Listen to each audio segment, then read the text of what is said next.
I will say this, without our great leadership, we wouldn't be where we are today. Our staff does an incredible job of being supportive, being with us through every step.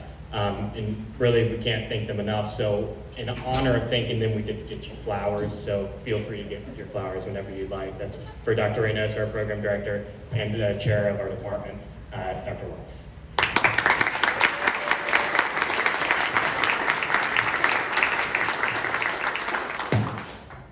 And then, as Dr. Reynoso mentioned, their ego does run high on some of the graduating PGY4s. So none of them made it to my post-OCAP review where we go over some of the common and missed questions. So I want to go through some of the questions you guys missed. We're going to focus on embryology since you guys weren't there. And it's the development of the pupil.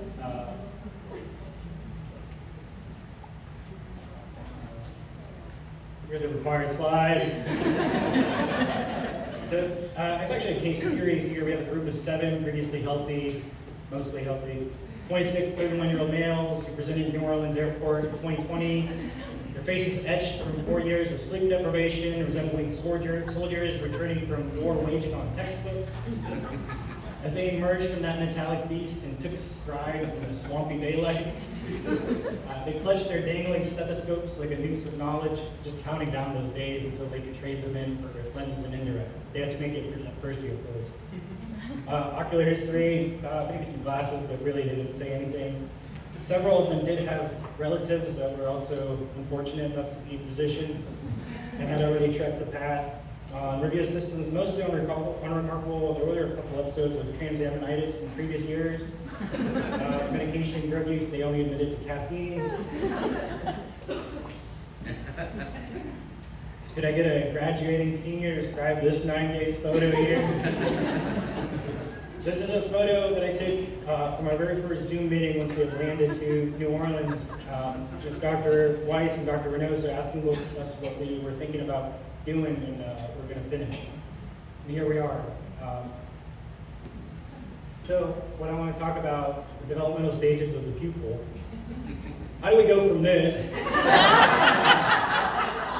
this?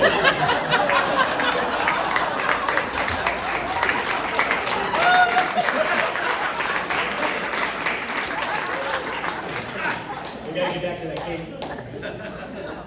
So with bottles of fluorescein still sealed, not spilled all over their patients' shirts, our doe-eyed novices embarked on stage 1 of their journey, PGY1 and the radiology rotation. They were a little too green to grasp the freedom that they had that PGY1 year, and all the amount of time that they, there's another one. All of the free time that they had during their radiology and other rotations that were a little bit lighter. We got to experience Halloween. We'd go out for drinks. We did whatever this was. Celebrated all the holidays at Michael and Joanne's. New Year's.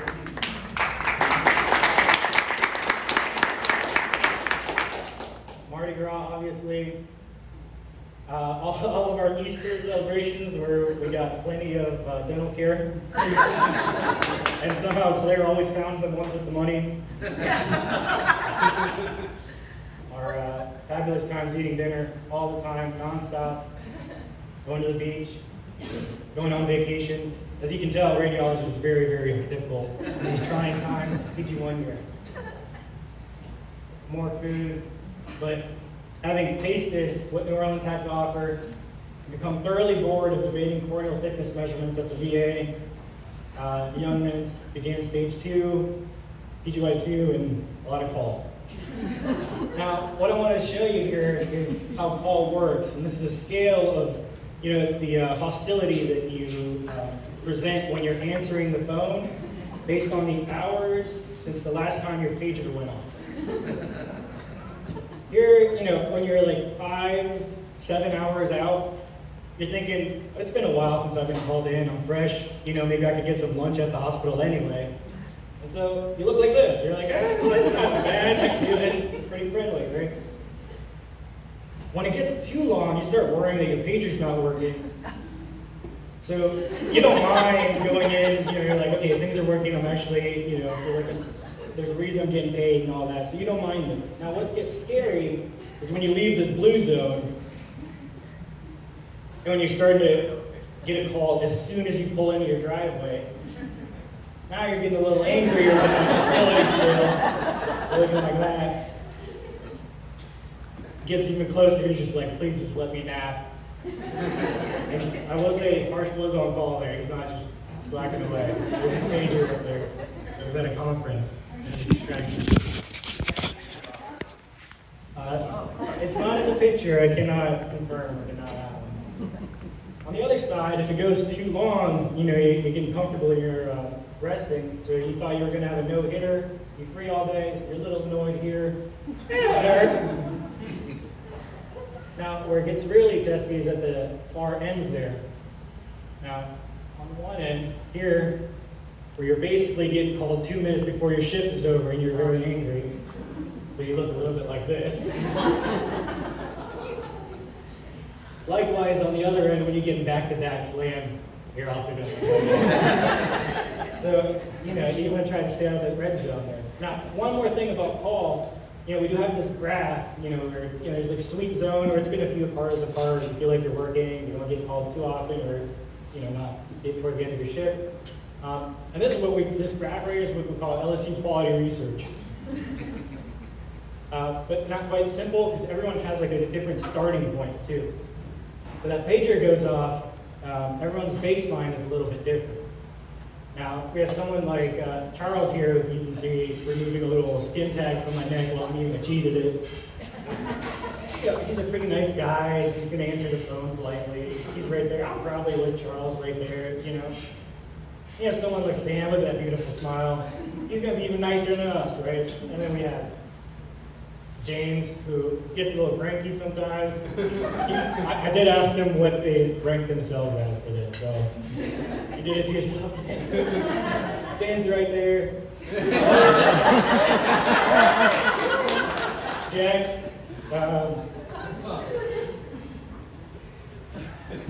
Jack's also nice. And then we have John. Look at John. Beautiful smile there. John's down here. That is, unless John hasn't had a nap. So John's after a nap down there. Okay. Very dynamic personality. True or false? You've accidentally mistaken an ED attending as an intern because you expected a certain level of competency.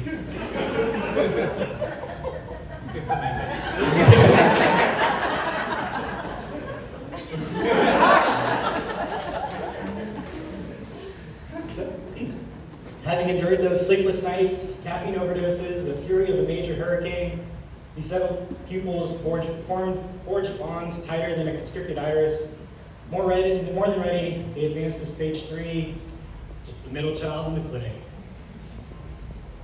No one knows you're there, you're just pumping through clinic, doing whatever you can to stay afloat, keep everything alive, and people forget who you are. So here I pulled some feedback from Dr. Reynoso for each of the different PGY years. PGY 1, she goes, wow, you have your own lenses, I'm so proud of you, that's all it takes, it's just having lenses. Showing up. PGY 2, you're starting to pick up subtle things on your exam. You saw 3 old patients. PGY 3, you've seen 3/4 of the clinic today, and she goes, that was adequate. PGY 4, I hear you have great hands from all the attendings, I'm so proud of you. But, I got that little middle child, PGY 3. Then we have some feedback from Dr. Weiss, too. PGY 1 year, she goes, remind me, who are you again? PGY 2 year, you get, remind me, who are you again? PGY 3 year, we get, remind me, who are you again? And then PGY 4 year, I wrote an outstanding letter of recommendation. I have personally saw that you are matched to a top-ranked program. Also reminded.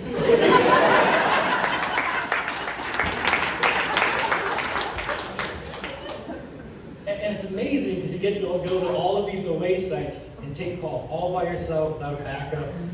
So you're there socializing.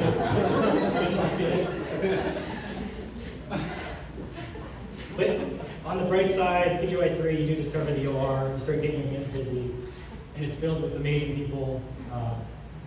In the beginnings, we do a lot of our plastics in peds, surgeries, so all of these wonderful faculty that we get to get our hands wet with first. But overall, I'd say PGY3 here is just why. We're just killing time in between, seeing patients, not getting too much else. For some reason, this happened. I'll see if you guys can pick up the trend here. This is Dr. Thompson. This is Dr. Fred. This is me. I'm zooming on that one. Sam. Charles. We did weird stuff. We filled in that time. Let's go next. But we had a good time. We always stuck together. We really got to know each other really well. And we grew mustaches. So as the sun set on their arduous journey, the UV-related lenticular changes, these 7 young men stood on the brink of destiny, caring about nothing but how many cataracts they can conquer that week, and ran to their last stage of development, which I call, why is the anesthesia canceling all of my cases? So back to that, pager going off situation. Now we're getting our cases canceled, and anesthesia saying something like, your first case insists on live tweeting, and we're just not equipped to do anything other than sit through. So back to this hostility scale, now we have John up here who's going to be angry they make this case is canceled. Sam also gets angry when this case is canceled, and then everyone gets angry. So yeah, it's more like a respond when you get these, especially when you're on primary call. It's you're not calling me until you've done a proper eye exam, obtained diagnostic imaging, treated the patient, followed up the patient, and referred them to someone else's, and only then can you call me. So we all hate to say it. Sometimes harsh is right.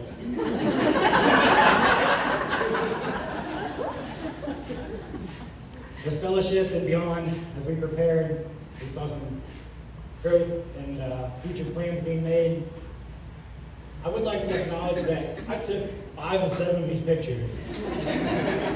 Yes, thank you.